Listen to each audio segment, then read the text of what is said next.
They didn't say it to my face. Like somebody say, oh, Sean said you was a punk ass. Well, did Sean say it? Where's Sean at? Let's go ask Sean. Bring Sean into the conversation. You know, don't be the mouthpiece for nobody. And then here's a person who ain't no kin to me. He's not my father. He ain't my stepfather. Never was, never will be. And you're going to my mother for what? What is, if I was walking to school for gay boy, what you telling my mother body going to do? So it made me question him because that particular day, it was snow on the ground. The sidewalk was icy. And if you seen me walking to school and you just happened to be driving by, your punk ass couldn't pull over and give me a ride to school? You dating my mother, you tattletaling, but you can't give me a ride to school. That was strike one for me with this person. And then when my mother pulls me up, he's sitting there in the kitchen with her while she's asking me, you walking with some faggot? I said, what? How are you walking to school with some faggot? What are you talking about? And then the guy tells her, again, he had on blue jeans, they were real tight, and checkerboard shirt, so tight. And I'm saying to myself, this is a grown man, and he can tell you verbatim what the colors that you were wearing, how tight they were. What kind of man can tell you how tight a boy's clothing was? So I thought he was a pervert at that point. And then you look at him strange, because I don't pay attention. When I walk to school, if somebody beats you upside your head or kidnaps you, and somebody stopped me and said, what did he have on? I can't tell you what kind of shoes you had on. So you just a darn motherfucker. I can tell you what you look like, height, weight, complexion. But I don't know what kind of pants you had on or what color shirt you had on or what you had on underneath. Detail-oriented and no other guy. Now, if it was a woman, I can tell you what color her panties was, bra, size, and everything. But I'm trying to imagine what it looked like naked. But some guy, don't bullshit. So then the question would be, how long were you sitting there to get that etched into your memory of how tight the clothes were? So I said, where was I at? And what time was it? Where were we walking at? And when they told me, oh, you were walking up there by the cemetery, I said, that was Brian. And my mother said, oh, okay, yeah, that's Brian. Now she wants to back off of the subject. But I was pissed the hell off. Don't question me in front of a non-family member about some shit you don't know firsthand. He said, she said. I hate that. So other than that, no. Nobody's never come up there to ask me nothing. But parents always want to know, mothers in general, always want to know their son might be sissified or gay or whatever. Because you don't act like a thug or you don't act like a nigga in the streets. Oh, he must be gay. And everybody says that. Because I've always been in church. When you're out there standing on the corners with your pants hanging down, I've never done that. Got your hand in your pants, playing with your dick. I don't do that. I got girls to do that. If I got to pay for it, oh well. I've always been an alpha man, and that's the kind of man I am. If you ain't going to suck it, somebody else will. Excuse my first month Spanish, I know my mother listens to the show too. But that's just me. I'm as Christian as can be. That's what concubines are for. Now, once you're in a relationship, you kiss the concubines goodbye. But, yeah. No, I ain't never. That's crazy. And it stuck with me all this time because these are the example of men that have lost their place and don't know how to get back. That you know what colors the boy had on, how they was tight. The boy was poor. I mean, later on, I found out he was gay. But at that moment in time, he wasn't gay. He was trying to be a virgin. And his mother and father were both ministers, always crippling them. And I said, that's not a proper way to raise a child because your parents are crippling you. You can't watch TV. You can't go outside. You can't watch Playboy. You can't see. That's crazy. And this is a teenage boy, and your mother and father is in their 60s, so they had him too late. I think he was the last one.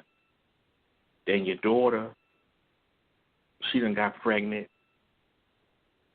and you call her a whore. She can't move out. She got to stay there under your foot so she don't have another baby. Well, yeah, obviously you fell asleep because she got a baby somehow. And then because you kept him wrapped up in the house, he's turned to a child molester, stop molesting the little boy because you kept him restrained where he couldn't go outside. So, but he didn't start out that way. I guess circumstances happen. I don't know.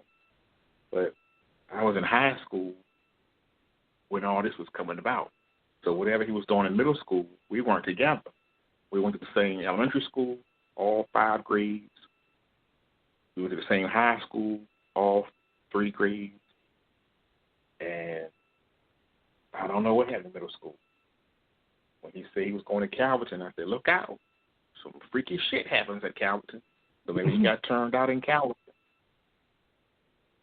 But as far as wearing tight clothing, all the clothing they had in the house comes from Goodwill. The mother didn't buy no clothes. She didn't go shopping for no school clothes. Whatever he had on was something that his brother could no longer fit, and they just passed it down. So it was important for him to have a job after school so he can go buy clothes because his mother wasn't buying it. They was either too old or too old-fashioned to do it. If she could knit, she might have knitted him some clothes, but they don't do that. They were trying to be like an Amish family. And I don't believe in that. I believe letting your children have some type of freedom of conversation. He couldn't even talk in the house. Come in the house from school, go straight upstairs. Got one phone line for the whole house. And every time I call to see how you doing, the mother wants him off the phone in 10 minutes. You're only allowed to be on the phone for 10 minutes. He was in jail. So I feel for, but there's still no excuse to do what you did. Boy, oh boy. That's just sad and sick all at the same time. But thank you for that quick query question. Oh, what about you, Green? That's a question I got to put to you. Anybody have a question? Question your manhood. No. And it's funny when you said about today's generation of males that are coming up right now and not being men. Yeah, they lost their place. It lost their place. Nobody's teaching them how to be men, and nobody's teaching them how to be, how to act a certain way. Because so many people don't have mothers and fathers. Some people don't have parents, and their parents are now doing God knows what, but not taking the time to factor on what's important. So, yeah, I agree with you right there. But no one's questioning me on my manhood or anything else. I don't have those type of questions that you do, man. Mm-hmm. Well, my mother was trying to be the primary parent, and my father was absent. But my father was basically my grandfather and my grandmother. See, when you have elders in your family, the elders run the house. Even though my mother might have said something, if my grandmother said something different, I would have to do what the grandmother said over my own mother. And thankfully, my grandmother was not that way to override what my parents would say or do. If anything, my mother would override my grandmother and say, "I'm his mother, not you." And I just would be quiet and stay in the middle. I don't have no voice. One of those days, man.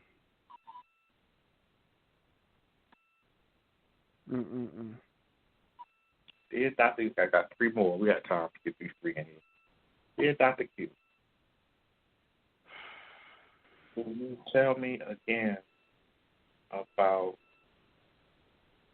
what happens when you die, but slowly, so I can understand the 3 rooms that you were talking about? 3 rooms? Oh, boy. 3 realms. 3 realms. I said 3 realms, not 3 rooms. Okay.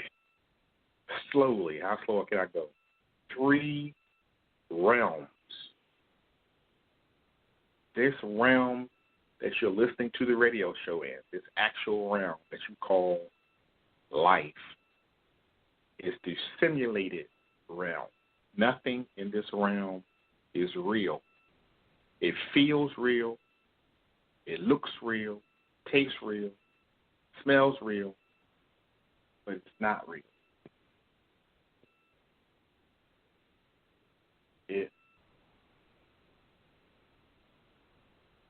I guess, like I said, it's a simulation thing that you do creates what happens tomorrow. What you did yesterday permeates into what's happening now.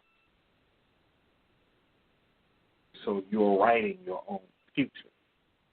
If at any time you say, oh, I want to be rich, I want to be wealthy, you have to will it to happen by willing it yesterday.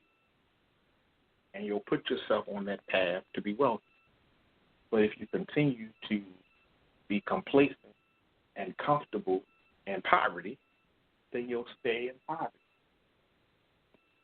Or so when I see these young children, elementary school kids got cell phones, oh, got a cell phone?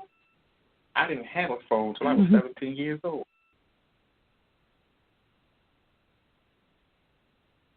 And that was, I thought that was a big deal to me. We all had to watch the same television. It was a floor model TV by Zenith. Zenith had just come out. That's how old I am. Zenith just came out. And there was no Zenith TV before that thing. And it was a remote control. Big old bulky thing with none of this button. And it was so old that you would have to press enter every time you put the channel in there. You know, nowadays you just put 1 1 and you got 1 1. 2 1, you got 2 1. But you had to press enter to get the TV if you want to. And if you lost the remote, there was a little door on the TV that you open up the door and the buttons was inside there. It was like a calculator. So, all of that is the simulated world that you're in. When you go to sleep, you're entering what is called the spirit world. The spirit world, for me, is dangerous. For you, it may not be. People who are very highly gifted, the spirit world is dangerous. For example, I would go into a dream.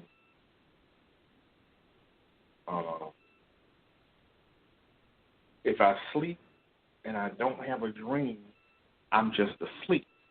I haven't entered the spirit world.